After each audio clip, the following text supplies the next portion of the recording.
A summer night on the front porch filled with photos. There's John right there. Kimberly Mundell scrolls through shots of her husband John in action. He is. He's right there in that group right there. She calls John an avid cyclist, always outfitted with gear and lights. But last Thursday, a routine adventure took a tragic turn.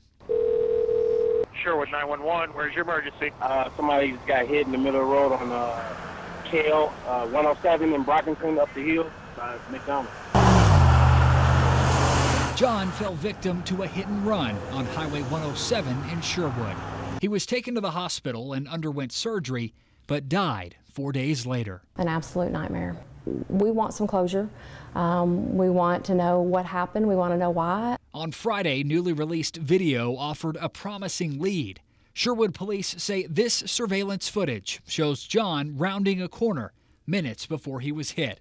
And detectives have zeroed in on this car, shown with what they believe is front fender damage. For me, it's a big deal. You know, it's a big lead in the case. In addition to the photos, Kimberly clings to another keepsake, a printed scan of John's final heartbeat. Special, an unfortunate memento from a horrible incident. While also clinging to hope for justice.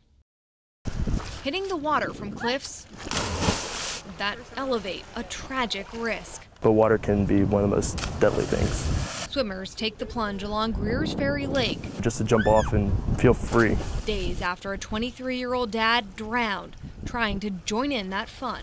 It's difficult. It's something that no family wants to go through, but it happens. This is Daniel Leonard's first trip to the lake, but the news washes up a pain he knows all too well. So I unfortunately lost my brother due to drowning last year, so I understand what that feeling is from a family.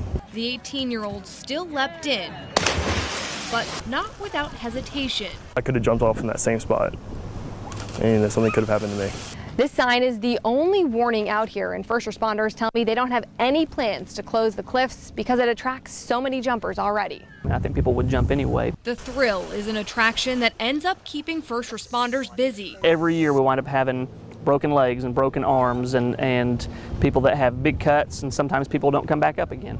What he calls the price of watering down safety. Knowing your abilities, knowing how good of a swimmer you are. Advice this teen mourning a brother. It takes a toll on you every time you look at water. Doesn't need to hear twice. Every time you jump into water, you think about that one thing. Goes to my head. As music bounces off buildings in Little Rock's River Market Entertainment District, windows open, sidewalks are filled, and cups are full. It's just something different. Come here from after work. This is the first night people 21 and over can walk President Clinton Avenue with an alcoholic drink in hand. Being able to come outside and having that freedom is, I don't know, it's interesting and fun. Tonight it seems like everybody's kind of giving each other a nod of approval. Emily Reed is from Mountain Home, the state's first entertainment district. She's in the capital city for a concert. There is entertainment happening, there's culture happening, there are people coming together, freeing up their spirits, being able to enjoy art or music. Little Rock police also enforced tonight on foot, in towers, and by horse. Yasmin Brown says things like this put Little Rock on the map. I just think overall it just brings our city together to make people see that, Little Rock does have a lot of things to offer. As the night kicks off, most people are happy the entertainment district is finally here. It can be like some of the larger cities. I've been London and Paris and cities like that.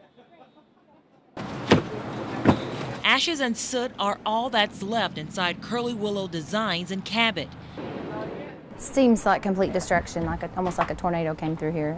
Instead, a fire left part of the business destroyed. It was built around in the 1920s, so it's almost 100 years old. This video captured Saturday shows smoke billowing into the air. Everything was so dry, it just kind of blew up really fast. Caught the ramp, it went straight into the attic. Monica Griffin stares at what's left of her business. We're a florist, so we do flowers of all kinds, weddings, but we also do interior designs. That's been in the community for 12 years. I thought maybe it wasn't as bad as it was until I saw smoke coming out of the attic in the front. Part of the roof buried in the bushes, and things like this trash can melted. This stuff can be replaced. Griffin already focused on the next step. We had so many people to support us that love us. From well wishes cards like this and other businesses in town already willing to offer their building and services to Curly Willow Designs. Just touched my heart because technically that's your competition, but it just means a lot that they cared so much. And while the shop may not look the same,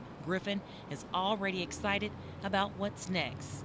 God works things together for good, those who love the Lord, so we're going to take that and hope that's what this is.